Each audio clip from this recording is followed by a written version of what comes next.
Salut tout le monde, comment allez-vous? J'espère que vous allez bien, pour ma part ça va très bien. On se retrouve aujourd'hui dans un nouvel unboxing. Comme vous savez, ce sont des vidéos que j'affectionne tout particulièrement pour la bonne et simple raison que qui dit unboxing dit en règle générale nouveau matériel à la maison. Alors ce matériel c'est quoi? J'avais laissé un petit indice sur Facebook mentionnant boîtier à 2 marques. Donc c'était vraiment un tout petit indice. Et en fait, pourquoi j'ai dit ça? Pour la bonne et simple raison que, comme vous pouvez le constater, la tour qu'on voit ici, il s'agit de la NZXT Razer Special Edition. Tout simplement le partenariat donc, de la tour NZXT H440 avec Razer. Donc on va la découvrir, je vais vous la déballer. Donc j'ai changé de décor aujourd'hui pour avoir un espace tout simplement un peu plus grand pour que je puisse vous montrer donc, la tour vraiment sous tous les angles. Et on va regarder surtout donc, les différentes caractéristiques techniques de cette tour et ce que l'on peut en faire. Pour ceux qui se poseraient la question, est-ce que les cartes graphiques rentreraient ou autre, vu qu'il ne s'agit pas d'une grande tour, mais comme on dit, d'un boîtier moyen tour. Voilà. On regarde ça tout de suite, sans plus attendre. J'arrête de parler et on fait le déballage.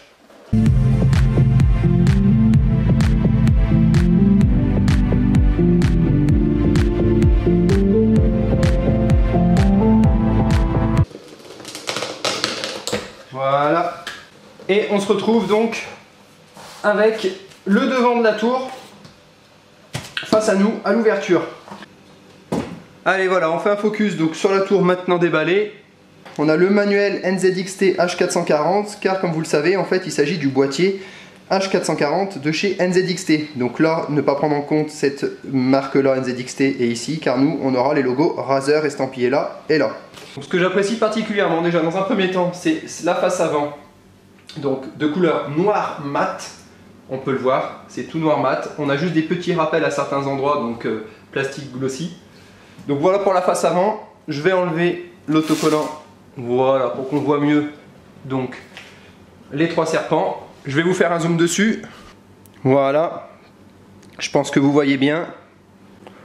Hop là, je dézoome. Ensuite, sur l'un des panneaux latéraux, donc pareil, on a toute une surface mat. Maintenant, la face arrière, donc l'endroit où on viendra mettre l'alimentation. Ici, des œillets pour tout ce qui peut être passe-câble ou autre. Tout ce qui est emplacement pour les ports PCI Express et autres, donc on retrouve à l'arrière de la carte mère, bien évidemment l'arrière backplate de la carte mère et un ventilateur.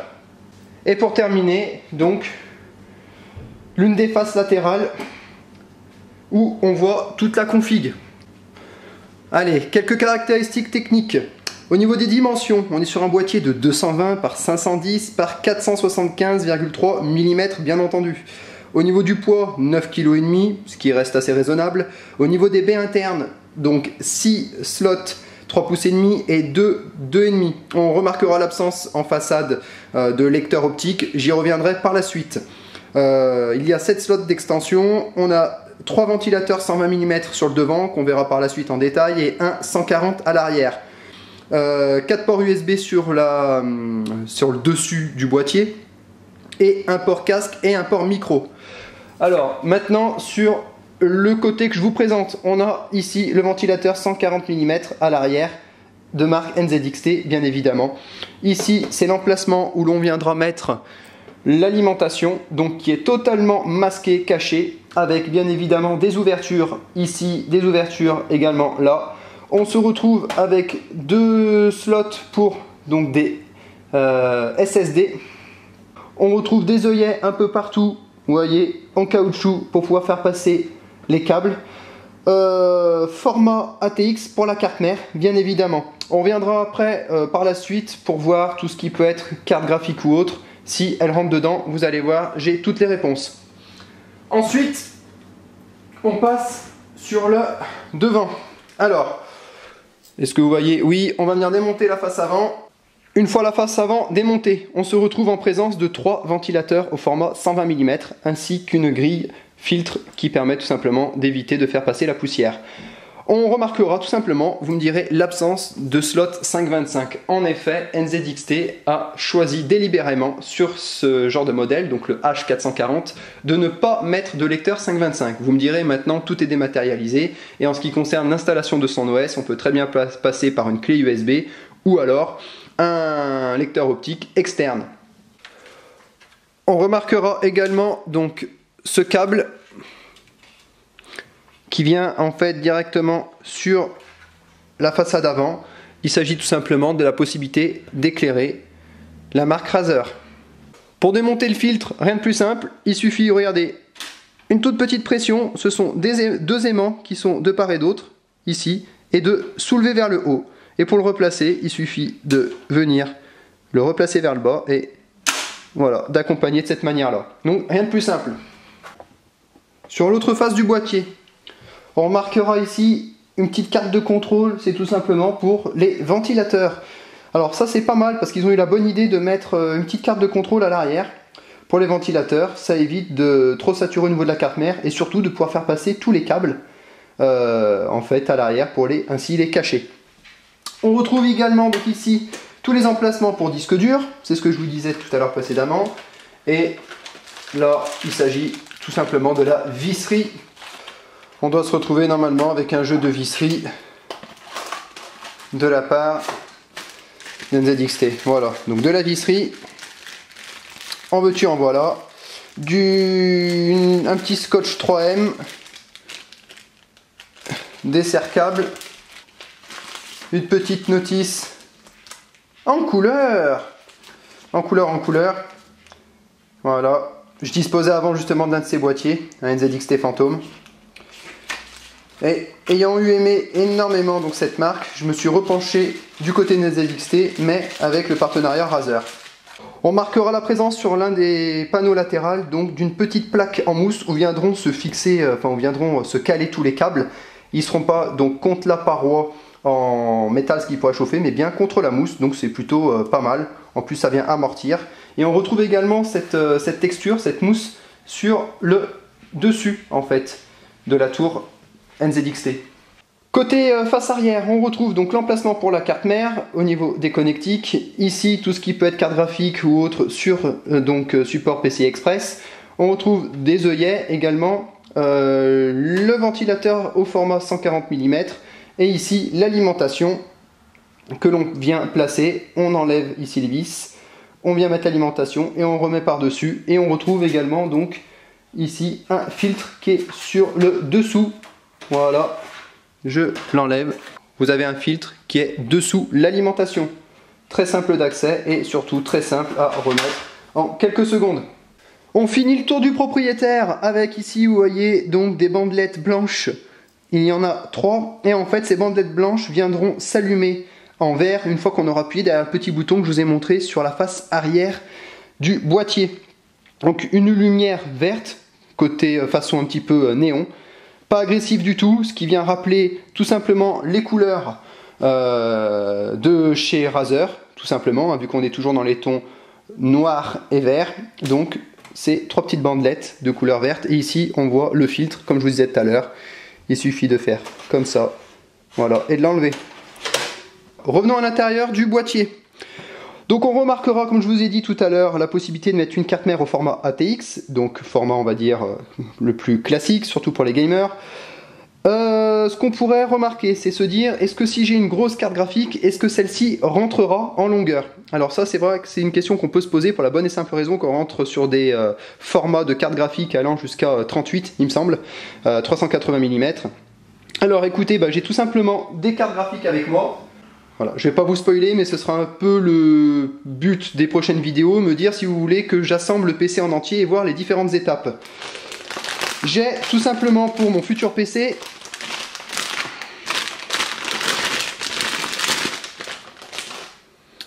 voilà, vous voyez, pris donc des GTX 970 de chez Zotac et particulièrement les Core Amp Extreme Edition. Elles sont très grandes, elles sont très grandes celles-ci car mon ancienne GTX 970 chez EVJ, mon SLI, elles arrivaient à peu près ici, ouais à peu près là. Et là il y a un ventilateur supplémentaire, donc niveau taille on est vraiment sur quelque chose de très grand, particulièrement c'est 304 et quelques millimètres, donc on est sur du plus de 30. Alors vous voyez, là ça passerait tout juste. Donc on fait le test, on regarde délicatement. Et ça passe vraiment facilement. Alors, au cas où vous auriez plus grand, bon, c'est déjà difficile, mais ça peut arriver, vous pouvez avoir encore plus grand que ce format-là. Il faut savoir que là, déjà, j'étais même pas encore arrivé donc vers cette extrémité.